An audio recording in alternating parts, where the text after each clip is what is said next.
Saludos colegas, nos encontramos en la última lección del curso y nos hemos propuesto analizar algunas otras perspectivas de cómo se visualiza o se concibe la orientación vocacional en otros contextos. Y en esta oportunidad me encuentro con don Sergio Rascobán, quien es docente, académico, autor de varias publicaciones sobre el tema de orientación vocacional y es representante de la perspectiva crítica de la orientación vocacional que es bastante, tiene su auge principalmente en Sudamérica. Entonces, le quiero dar la bienvenida a don Sergio Rascobán para conversar un poco de este enfoque en particular. Muchas gracias, don Sergio, por darnos la oportunidad. Muchas gracias, Jorge, por la invitación. Y bueno, ojalá que el ratito que compartamos ahora colabore en la formación de los colegas que están haciendo este curso. Muchísimas gracias, así va a ser, don Sergio. Eh, don Sergio, primeramente, bueno, quería que nos contara un poquito sobre la historia o el desarrollo de la orientación vocacional en Argentina, porque muchos de nosotros no conocemos muy bien eh, cómo lo coinciden allá y cómo se gestó el tema vocacional por allá. Entonces, quisiera que nos cuente un poquito de la historia. Bueno, es una pregunta que ameritaría un seminario, digamos, ¿no? Entonces, tratando de extremar el poder de síntesis, decirles que la orientación vocacional en Argentina fue fundante de las prácticas de la psicología en nuestro país. Casi podríamos decir que el nacimiento de la carrera de psicología está muy ligado al nacimiento de la orientación vocacional como disciplina, como práctica. Tanto es así que en una universidad de nuestro país, que es un país con una superficie muy extensa, en la provincia de Tucumán, existía un proyecto de carrera de orientación, similar por ahí a lo que existe en Costa Rica, pero rápidamente esa carrera llamada de orientación migró hacia carrera de psicología. Y de alguna manera esa marca que se produjo en la Universidad Nacional de Tucumán después quedó como marca para el resto de las universidades del país, donde las carreras que se fundaron fueron carreras de psicología. Y la práctica de la orientación vocacional en particular, quedó como uno de los campos de aplicación, de desarrollo de la práctica de los psicólogos y psicólogas, obviamente, en nuestro país. Con lo cual podemos decir que tiene una impronta de lo que podríamos llamar el discurso psicológico para pensar las problemáticas vocacionales. Tanto es así que las primeras inclusiones en el sistema educativo tuvieron un auge importante desde una modalidad psicométrica. Claro. Básicamente en las escuelas funcionaban gabinetes que se dedicaban a hacer mediciones, evaluaciones de los estudiantes, y eso produjo, junto con el nacimiento de las carreras de psicología en la década del 60 del siglo pasado, produjo una fuerte reacción de un conjunto de profesionales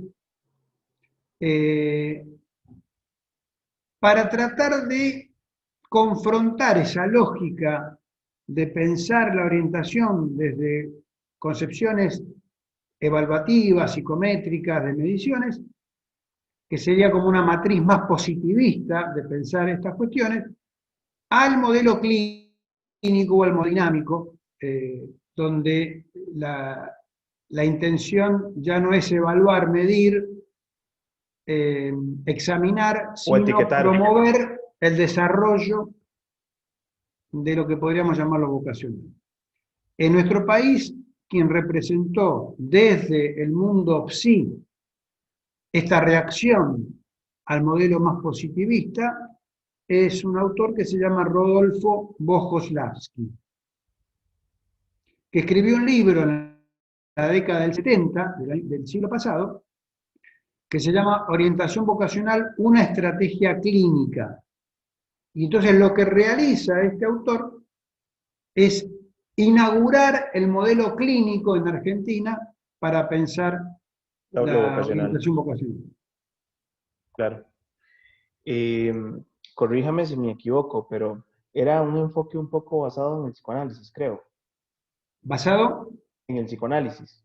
exacto. El psicoanálisis en Argentina es una teoría que ha sido como muy solidaria con el nacimiento de las carreras de psicología. Podemos decir que el surgimiento de las carreras de psicología a nivel universitario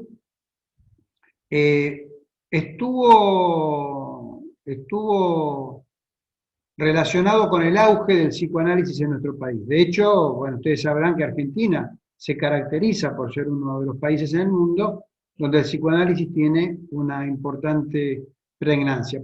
Claro, Por supuesto que uno dice el psicoanálisis como si fuera una teoría única, y en rigor lo que podemos decir es de los psicoanálisis, porque hay distintas maneras de pensar el psicoanálisis, y el propio fundador de esta disciplina ha ido cambiando a lo largo de su producción, de su pensamiento, y entonces es de esperar que quienes siguieron basándose en los pilares conceptuales de esta teoría también puedan ir recreándolo, reconstruyéndolo, y eso es una tarea que en todo caso mi generación ha tenido como responsabilidad, ¿no? En algunos casos hay quienes se colocan en el lugar de la reproducción a la letra de lo escrito por el autor, curiosamente por un autor que fue cambiando, y quienes, como en mi caso, nos reconocemos en la búsqueda de poder sostenernos en los fundamentos, en los pilares conceptuales de esa teoría, y poder ir actualizándolo, recreándolo a la luz de los nuevos tiempos. Evidentemente, no podría ser que pensáramos del mismo modo de una persona que vivió a principios del siglo XX, ¿no? Pasaron más de un siglo, es de esperar para el psicoanálisis, pero también para los que trabajamos en orientación vocacional, que claro. dicho sea de paso, en muchos casos, los que trabajan en orientación vocacional abrevan en discursos y en autores que son del siglo pasado, y que la producción teórica de estos autores estaba anclado en un escenario social bien Muy diferente, distinto, claro, claro, muy bien distinto. diferente. Entonces, la responsabilidad que tenemos, quienes trabajamos en el campo de la psicología, el psicoanálisis o de la orientación vocacional, es pensar las teorías como formas de herramientas conceptuales que nos permitan leer la realidad, que nos permitan entender un poco más las sociedades y los sujetos que vivimos en ellas.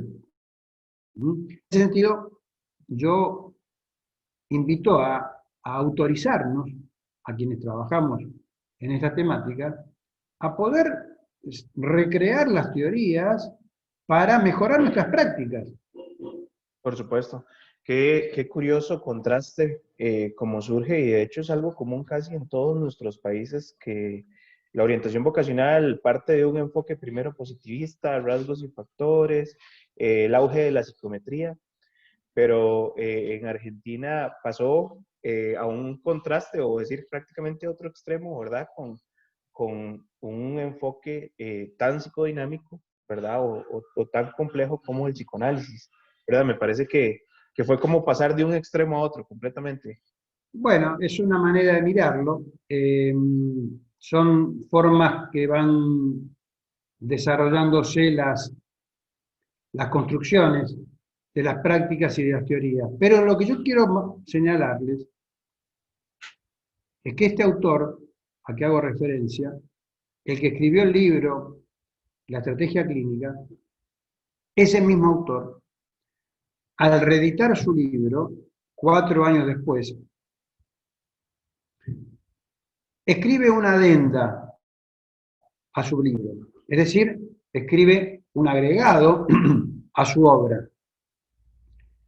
Y ese agregado constituye una muy fuerte autocrítica De su a propio su enfoque. propia producción teórica.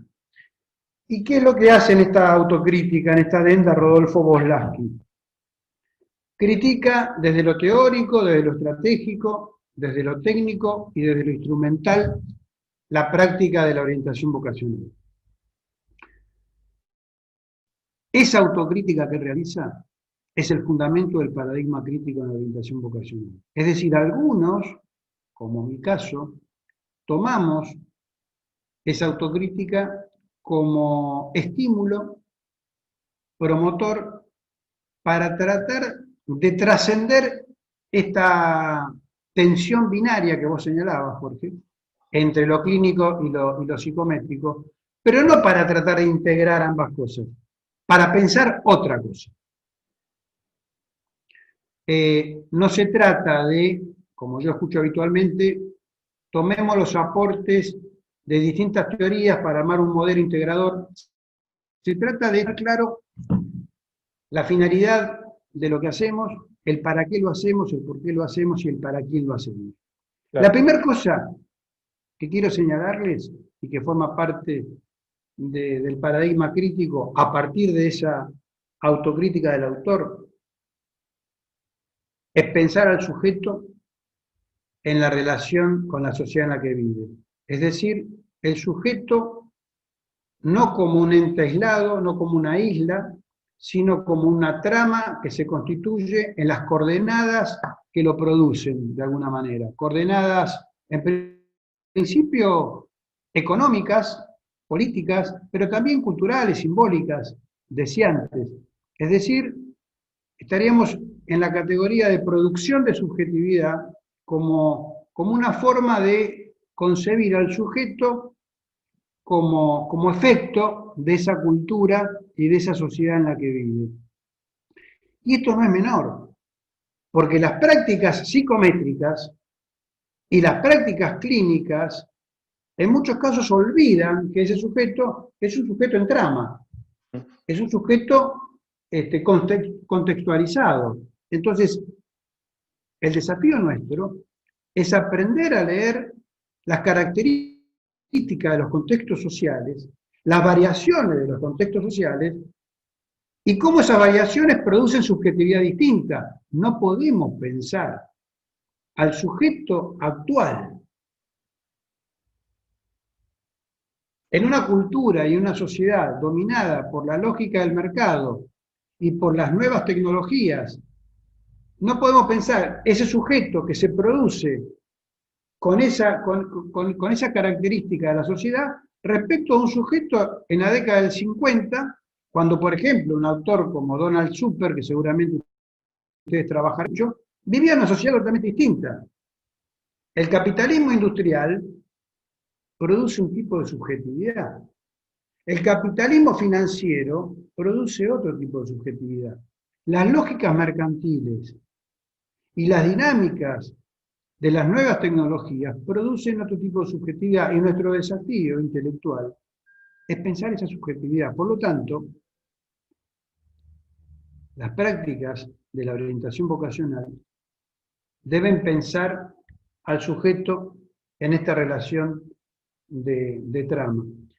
Otro aspecto que caracteriza al paradigma crítico es justamente desarmar las lógicas de poder que organizan las sociedades. Uh-huh. Las sociedades se organizan de lógica de poder que podemos denominar dominantes. ¿Sí? No hay nada natural en el ser humano. El ser humano es un sujeto de cultura. ¿Sí? Y es las sociedades y los sujetos son efectos de ese devenir trabajoso, a veces lento, a veces más rápido. Y el paradigma crítico, en el campo de las ciencias sociales, pero también en el nuestro, implica intentar desarmar eso que se construyó. Es decir, hay un concepto de Jacques Derrida, que es el concepto de deconstrucción, que es intentar deconstruir, o sea, desarmar eso que se produjo, para entender la complejidad de cómo se fue armando. Y hablando de complejidad, este paradigma, que también lo denominamos crítico y complejo, Ujú. es porque justamente se trata de pensar desde la categoría de Edgar Morin respecto de la teoría de la complejidad. Es decir, lo que el positivismo produjo en el campo de las ciencias, y las ciencias sociales en particular, es un fenómeno de fragmentación, de fragmentar lo que en la vida y en el mundo está unido, está entramado. Ujú. Lo que hace el positivismo es fragmentar, y lo peor que podemos hacer nosotros es creer que eso fragmentado, eso que quedó restringido y acotado como objeto de estudio, puede ser pensado en esa característica de aislamiento, porque es nuestro objeto de estudio. Entonces, Claro. en lugar de hablar de objeto de estudio, nos interesa hablar de campo de problemáticas que la orientación vocacional intenta abordar. ¿Cuáles son ese campo de problemáticas? Las problemáticas que tienen los sujetos para elegir y construir sus trayectorias de vida a nivel de lo que hacen. Ujú. Ese es el campo de problemáticas con el que trabajamos nosotros. Y la llamada orientación vocacional son las intervenciones que realizamos en ese campo de problemáticas para tratar de acompañar a los sujetos en ese abordaje de la elección y de la construcción de sus trayectorias. Palabra, orientación vocacional, que ninguno de nosotros eligió, que Sí, heredamos como denominación de nuestra práctica, pero que también merece ser revisada, una deconstrucción. claro. Jorge, me voy a tomar un mate, ¿eh? Para los Parece muy amigos y bien. amigas ticos y ticas, los invito cuando quieran a tomarse un mate y a venirse a Buenos Aires. Delicioso el mate, de verdad. Yo lo he probado pocas veces, pero es delicioso. Me gustó mucho, vieras. Sí, sí, es muy rico. Toma café, don Sergio. Los que lo prueban por primera vez se quejan de que es un poquito amargo, pero bueno, es como todo, ¿no? Sí, ¿A quién le gustó? ¿A quién le gustó la primera vez que tomó una bebida alcohólica? ¿A quién le gustó? En general, la primera sensación, sin embargo, después a muchos nos encanta, claro. ¿no? Con el Sí, es mate pasa lo mismo. como con la cerveza me pasó eso. No, Exacto. no le sentía el gusto y poco a poco me fue gustando exactamente. ¿Toma café también, don Sergio? ¿O solamente mate? ¿Cómo? ¿Toma café? Sí, sí, mucho. En Argentina se toma mucho café. El desayuno habitual en Argentina es un café de la mañana. este, Algunos, como mi caso, lo acompañamos con un mate. Pero yo te diría que el café es la bebida más característica del desayuno. Claro. ¿Y se pudo tomar un cafecito aquí en Costa Rica cuando nos visitó? Ay, se te contó un poquitito, Jorge.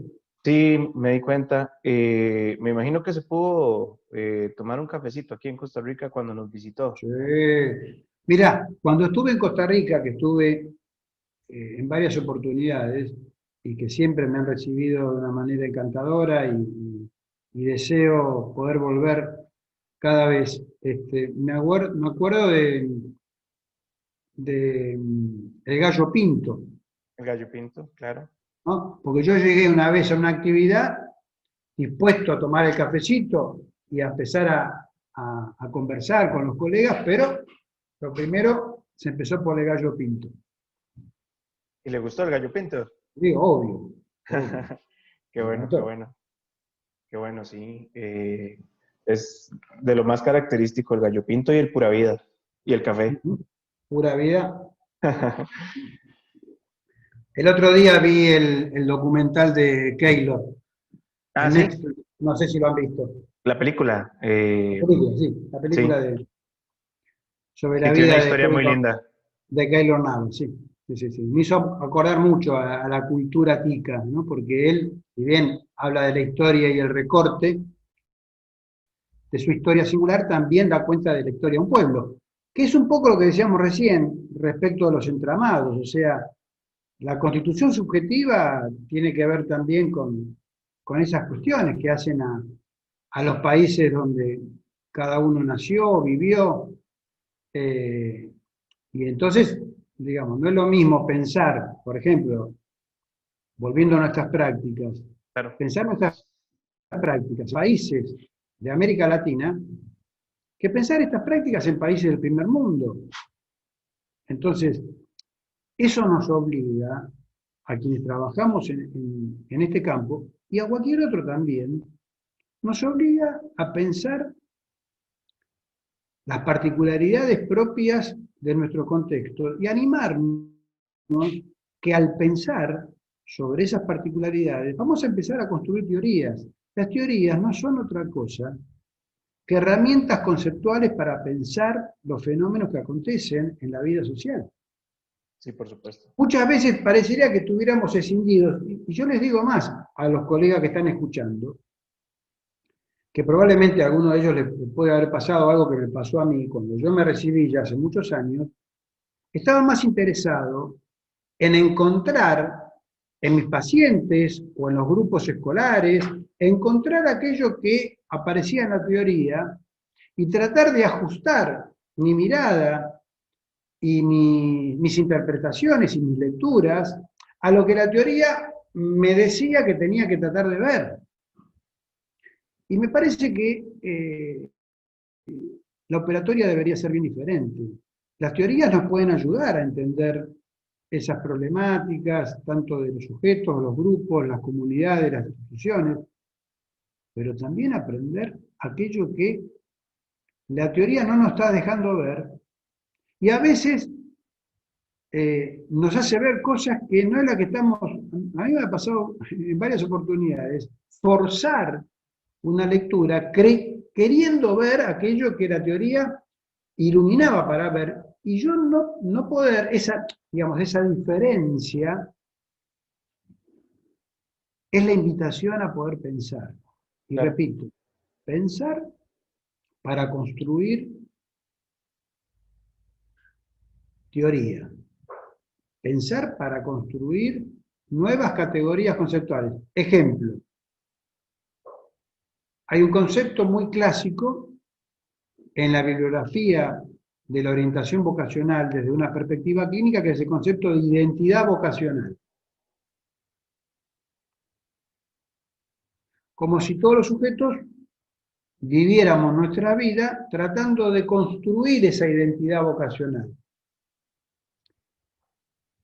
Uno dice, la identidad vocacional es aquello con lo que uno se reconoce frente a los otros por lo que hace.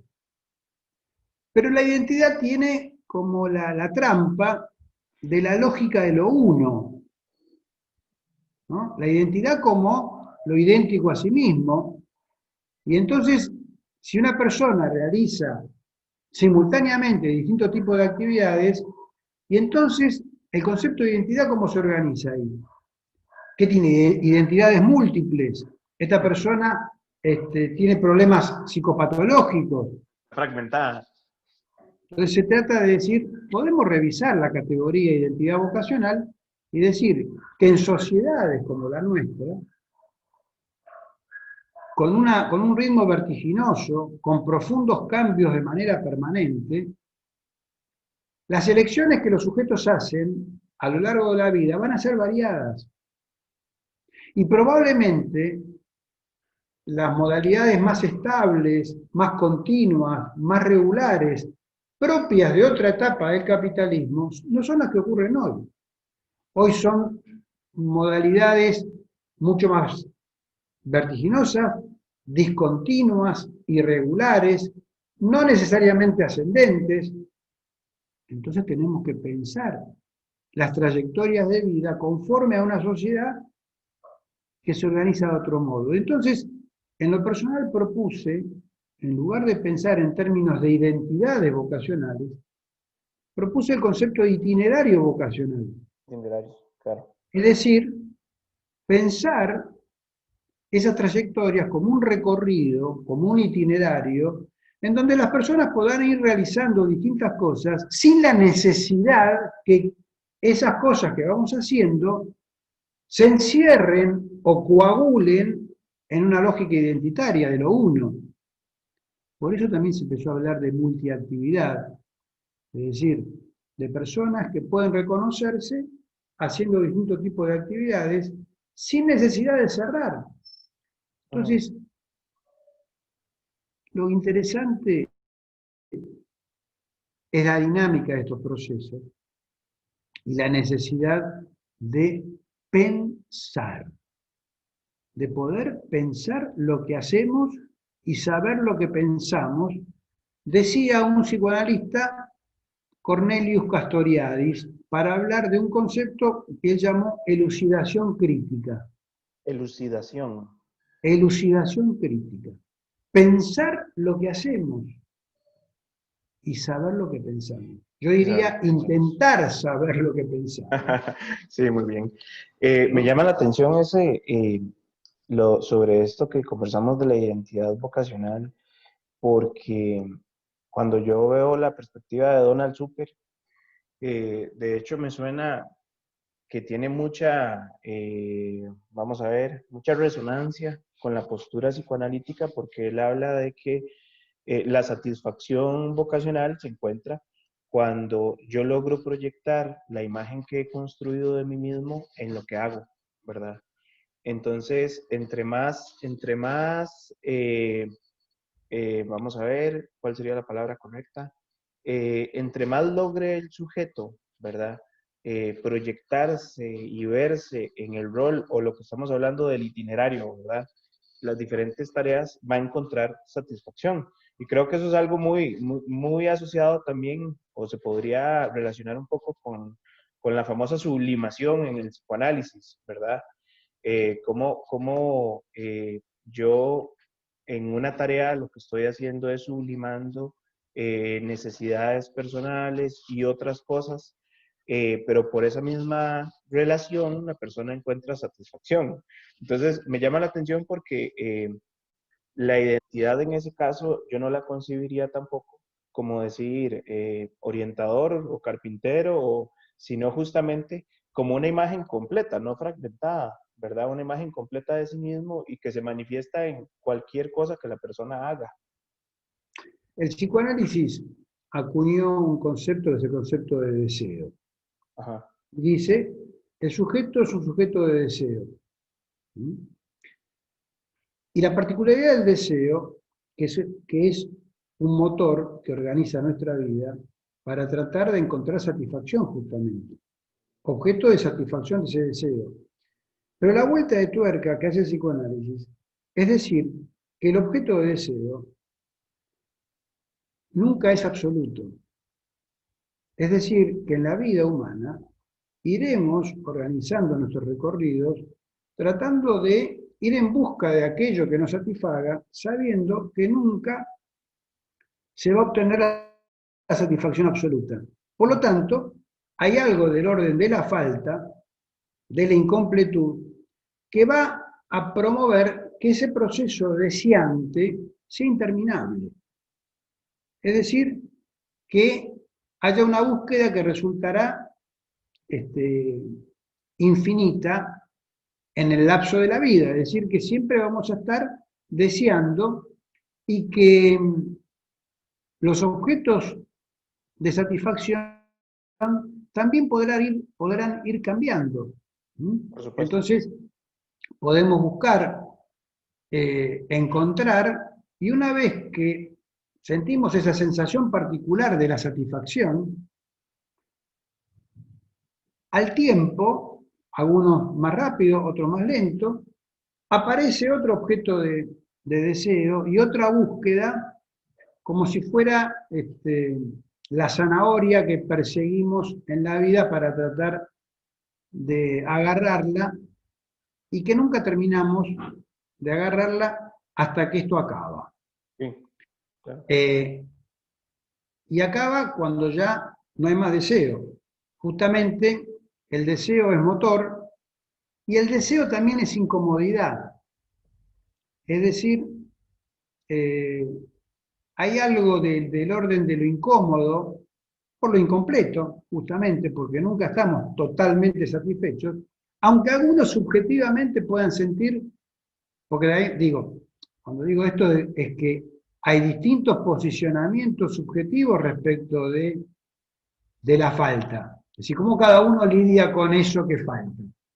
Entonces, hay modalidades diferentes.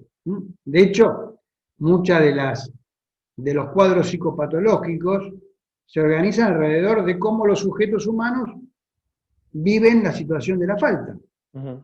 de maneras evitativas, de maneras obsesivas, de maneras histéricas, es decir, formas de lidiar con aquello que siempre va a faltar.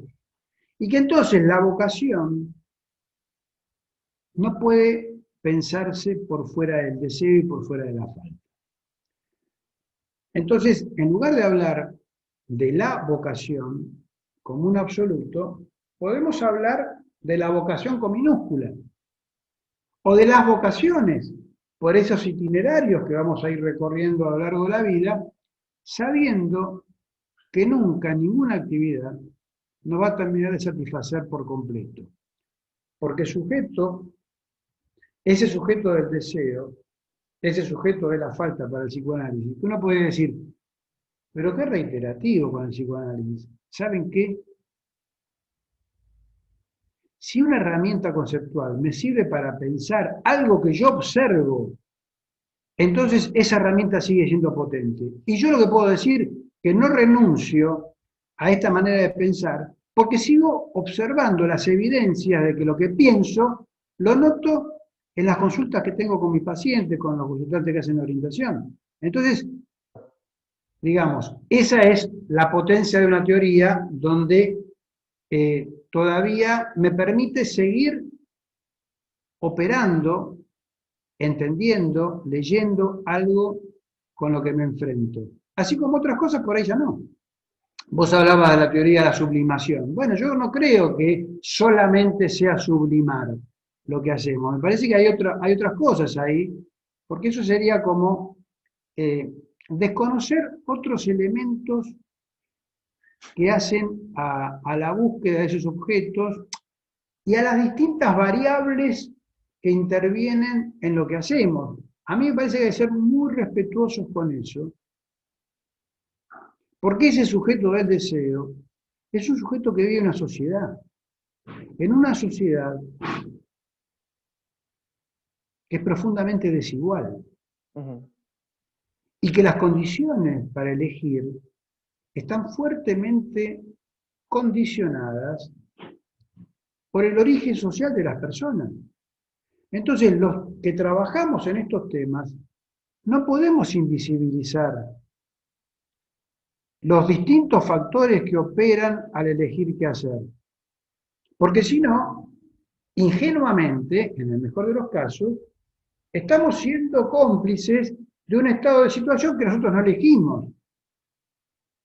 Ujú. Y lo que tenemos que tratar de evitar, los que trabajamos en orientación vocacional, es transformar esta práctica como una práctica de privilegio. Es decir, que sea la práctica para aquellos que pueden elegir. Y los que no pueden elegir, que se encarguen otros. No. Nuestra responsabilidad social es pensar el derecho a elegir como un derecho de todos. Y de todos es de cualquiera. En este caso, pienso en sujetos que no trabajan ni estudian, en sujetos que tienen problemáticas con consumos, en sujetos que están privados de su libertad, en sujetos que tienen discapacidad. El derecho a elegir es de todos.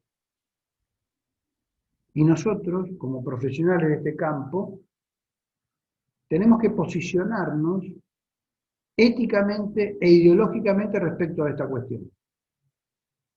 Me llama mucho la atención justamente que eso es lo que he encontrado, digamos, eh, como una característica fundamental de la perspectiva de ustedes, que es darle una especial importancia al tema social, ¿verdad? A cómo la sociedad está organizada en categorías, cómo tiende a establecer etiquetas a las personas, ¿verdad? Cómo hay relaciones de poder y cómo hay personas que salen perdiendo, como dice usted, en estas relaciones de poder y en este entramado económico también, ¿verdad? No solamente social, sino económico. Eh, y me parece algo muy rico, ¿verdad? Pensarlo de esa forma y no solamente pensar o ver al individuo en, en Como una situación, individuo. perdón, Al individuo. individuo, como algo recortado. Bueno, Exacto, exacto, claro. Pero también me genera mucha curiosidad, don Sergio, en la práctica, toda esta perspectiva, ¿cómo la desarrollan? es una buena pregunta, Jorge, porque para mí también fue siempre un desafío. De hecho, eh, además de haber escrito distintas obras respecto de este tema, tratando de teorizar sobre este tema, también ha sido una preocupación personal desde mis inicios en esta práctica, el cómo hacer esto, cómo encarar la práctica de la orientación. Y tomando la base de esta adenda de Rodolfo Voslansky, donde él también dice, hay algo de la orientación vocacional que nos liga a lo pedagógico y hay algo que nos liga a lo psicoterapéutico. Ujú. Entonces, a partir de ahí, y como plataforma, esa adenda, propuse pensar tipos de intervención.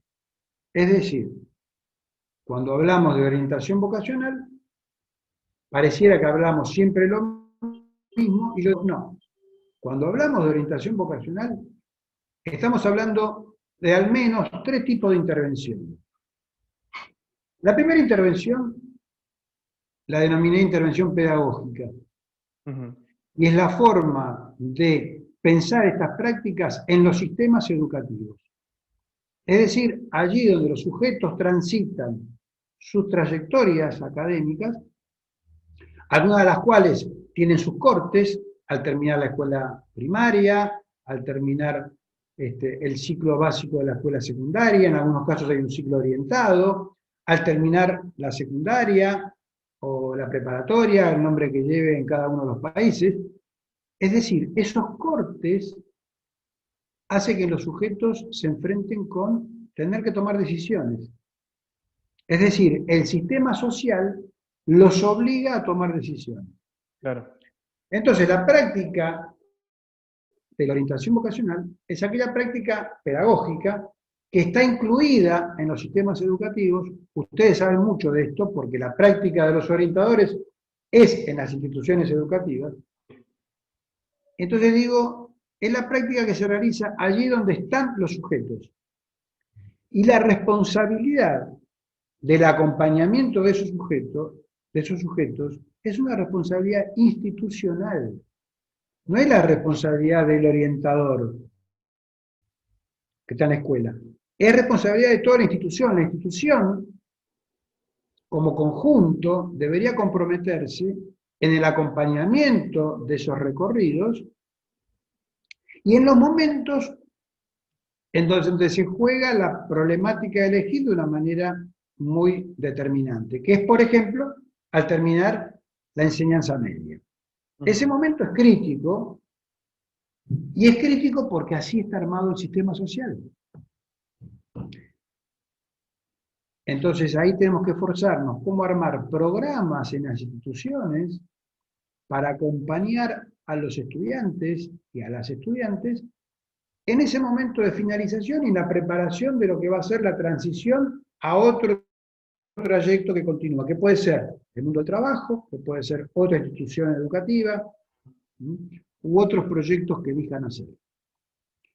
Es pensar programas que la institución en su conjunto y con todos los actores institucionales se comprometen a hacerlo. En todo caso, creo que si tengo que pensar el lugar del profesional de la orientación es el lugar donde pueda liderar ese proceso en la institución, pero no arrogarse Toda la únicamente responsabilidad. esa función. Ujú. Ahora, ¿qué ocurre? En algunos casos, y en Argentina ocurre mucho, y ocurre mucho en sectores un poco más acomodados de la sociedad, que se producen consultas por la problemática de elegir. Entonces, ya no es que está la propuesta o el programa en la institución, sino que acuden a otro lugar, que puede ser un consultorio, que puede ser un centro de salud, que puede ser un centro comunitario, que puede ser cualquier ámbito que ofrezca un servicio de orientación, una universidad. Y alguien va y consulta sobre su problemática para elegir. No sé qué hacer, no sé qué elegir. El dispositivo que se organiza a partir de una consulta es absolutamente distinto que la intervención que hacemos en las instituciones cuando lo que intentamos es acompañar a los sujetos que están ahí a concluir su recorrido. Son dispositivos distintos. A uno lo llamo intervención pedagógica y a otro la llamo intervención psicológica. Podríamos decir que la pedagógica es un poco más preventiva. Sí, en algún sentido se supone que hay algo ahí de prevenir, no en tanto de anticipar, sino de desarrollar recursos preparatorios para lo que va a venir. Porque Ujú. digamos, sabemos que terminar un trayecto educativo tiene una potencialidad de desajuste. Necesariamente se produce un desajuste. Ese desajuste puede cursar de maneras distintas, es decir, puede producir temor, angustia, ansiedad, o puede cursar de una manera mucho más relajada, pero lo que es inevitable es que se produzca un desajuste. Hay un reacomodamiento inevitable. Sí, por supuesto. Entonces, pensar en una práctica en una escuela es generar recursos para preparar algo de ese momento.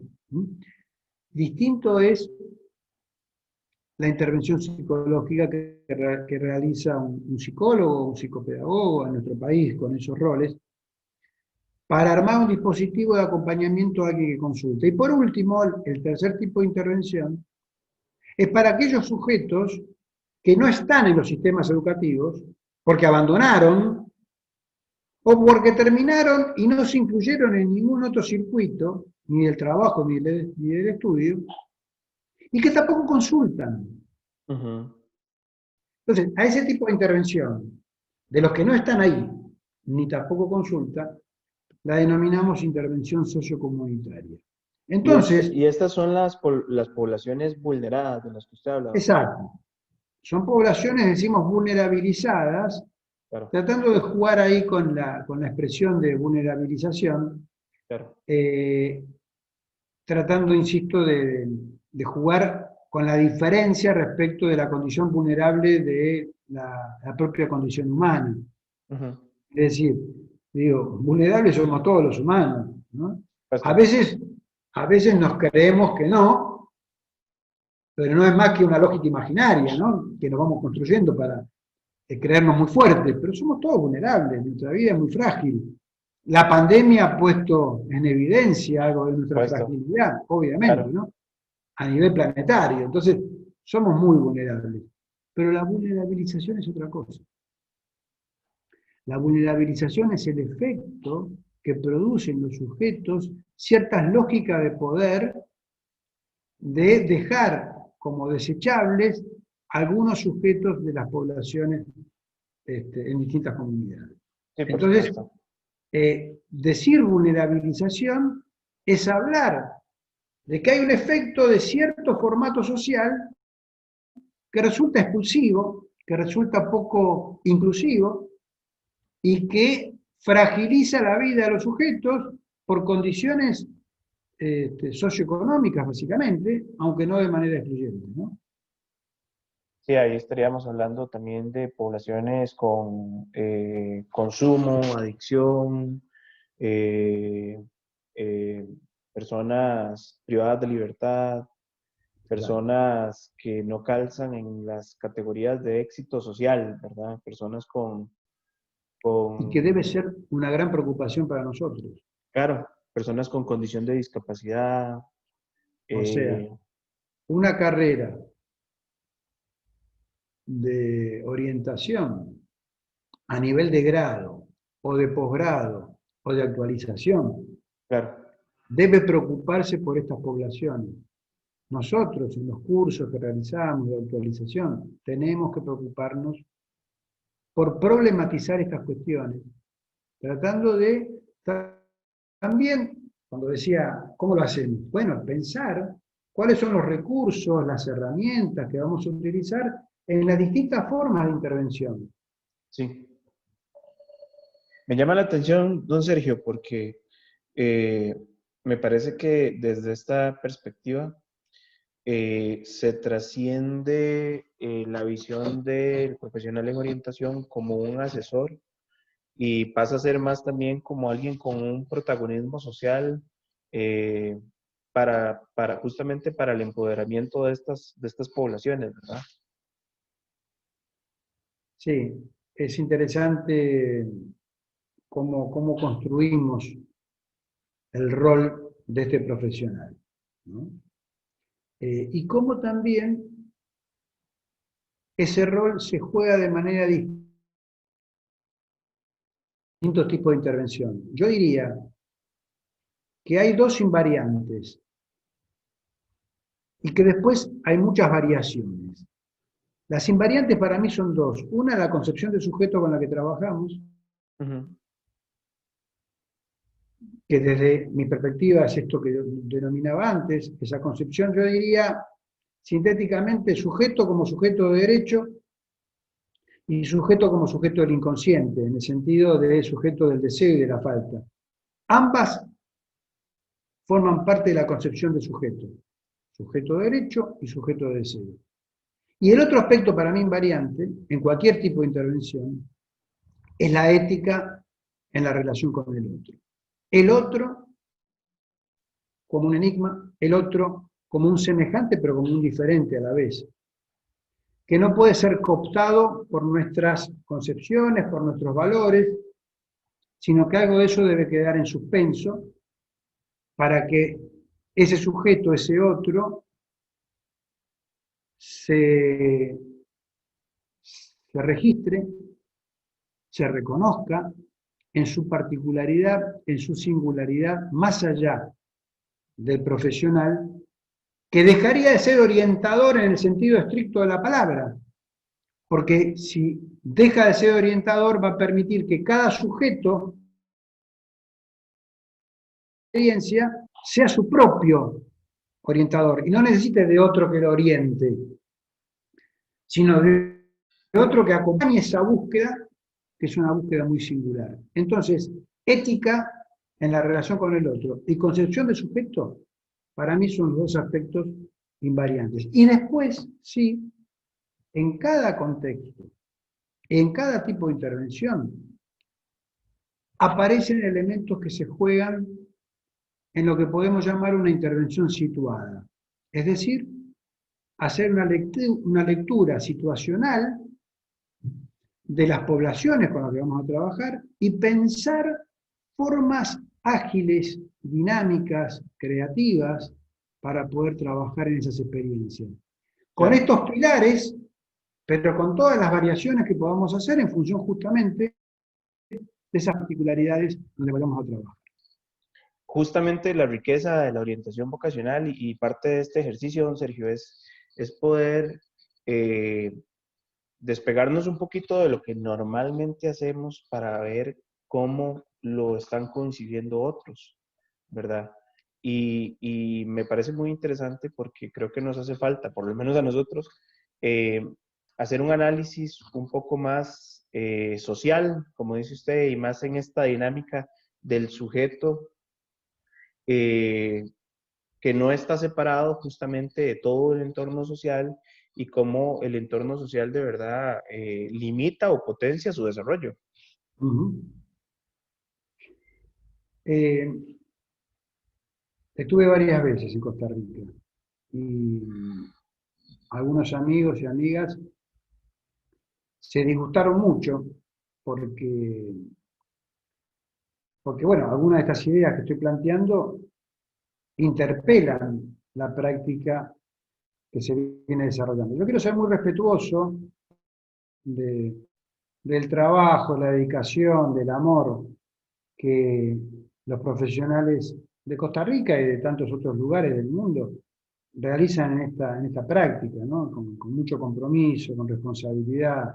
Pero también la invitación es Exacto. a pensar lo que hacemos. Por ejemplo, yo invitaría a pensar la lógica de etapas. ¿Qué nos aporta pensar que un sujeto vive en términos de etapas? Yo creo que nada. Yo creo que nada. Yo creo que eso tiende a normalizar nuestra vida, a pensar que hay cierta normalidad, que hay que pasar por ciertas secuencias y que eso, bueno, haría de alguien más normal. Categorías que a mí me parece que no invitan a acompañar los recorridos de vida con una mirada mucho más abierta, menos prejuiciosa, y también relacionada con los avatares que la vida cultural va teniendo, eh, repito, tomar concepciones de autores que pensaron ciertos fenómenos sociales y subjetivos en la década del 50 del siglo XX. Yo creo que, bueno, a mí particularmente me produce una reacción eh, de, de insuficiencia, de necesidad de animarnos, darnos ánimo a decir, podemos tratar de ver cómo será la vida de un niño, de un adolescente en la actualidad, con estos cambios absolutos en la organización del trabajo, por ejemplo, cómo está organizado el trabajo, en la lógica de creación de carreras, eh, en actividades que un sujeto va a realizar a lo largo de su vida, que van a ser también muy diferentes. Ahí siempre tenemos esos gurúes que nos anticipan que la mitad de los trabajos que van a hacer los niños de hoy todavía no se conocen, y porcentajes, no importa si es la mitad, si son tres cuartos. Lo que sí está claro es que esa regularidad de la vida social, que fue característica de algún momento, ya no lo es. Sí, claro, claro. Y que la vertiginosidad de los cambios van a producir fenómenos muy novedosos. Y entonces, la idea de etapas queda anclado en otro escenario social, queda anclado en otro paradigma teórico, y yo invitaría a despojarnos de ideas que nos encasillen y a tratar, invito a esto, a tratar de observar lo que acontece con los niños y niñas con los que trabajamos, a pensar sobre eso y a construir nuevas categorías conceptuales que nos permitan entender un poquito más de aquello que nos enfrentamos. Entiendo la invitación, don Sergio, y me parece que es una invitación muy valiosa y también de hecho de eso se trata esta experiencia, ¿verdad? Y este ejercicio también. Es que justamente, Jorge, la invitación no es a que ustedes se acuerden conmigo, Ujú. ni tampoco a repetir lo que yo escribo o lo que yo digo. La invitación es a pensar, Claro, a cuestionarnos y a no repetir justamente, ni lo que digo yo ni lo que dice otro, es a tratar de pensar para tratar de entender un poquito más. Y a construir también nuevas herramientas de acompañamiento, nuevos recursos. En otra oportunidad por ahí vamos a hablar, que ahora se nos está haciendo la hora, pero oportunidad para pensar en términos de qué recursos fuimos diseñando, por ejemplo, para, para poder hacer otra cosa que administrar pruebas. Claro, Entonces, bueno, claro. fue nuestra preocupación, de decir, si no vamos a hacer evaluaciones, si no vamos a hacer mediciones, bueno, ¿qué recursos podemos inventar y desarrollar para tratar de generar estos acompañamientos? Bueno, ha sido nuestra preocupación. De hecho, yo fui convocado por el Ministerio de Educación de mi país durante 2 años para liderar y dirigir un programa nacional de orientación sobre la base de un programa computarizado que se llama Imágenes Ocupacionales y que para el Ministerio de la Argentina se llamó Dar Pie, es una actualización de ese programa, que justamente es una herramienta para construir la elección de un proyecto de vida en clave de construcción, no de medición de aptitudes, intereses, evaluación de... No, es otra cosa. Pero bueno, en otra oportunidad seguramente podremos Por avanzar un poco supuesto. más. Sumamente interesante, don Sergio. Fue muy interesante conversar con usted y le agradezco mucho el espacio, la oportunidad. Permítame, Jorge, saludar a todas las amigas y amigos de Costa Rica, a expresarle mi profundo respeto y admiración por la tarea que hacen. He tenido oportunidad de estar en algunas de las ferias vocacionales o experiencias, no recuerdo exactamente la denominación, con las producciones que los niños y las niñas de las escuelas realizaban en esas actividades. O sea, la tarea que realizan es muy loable y la invitación con mucho respeto es a poder seguir recreando esas prácticas eh, y animarnos a poder pensar sobre lo que hacemos y saber lo que pensamos, ¿no? Repitiendo lo que decía antes. Les mando un fuerte abrazo desde aquí, desde el sur del planeta, y ojalá que en alguna oportunidad podamos abrazarnos de manera presencial y que este tiempo pandémico este, pase finalmente, ¿no?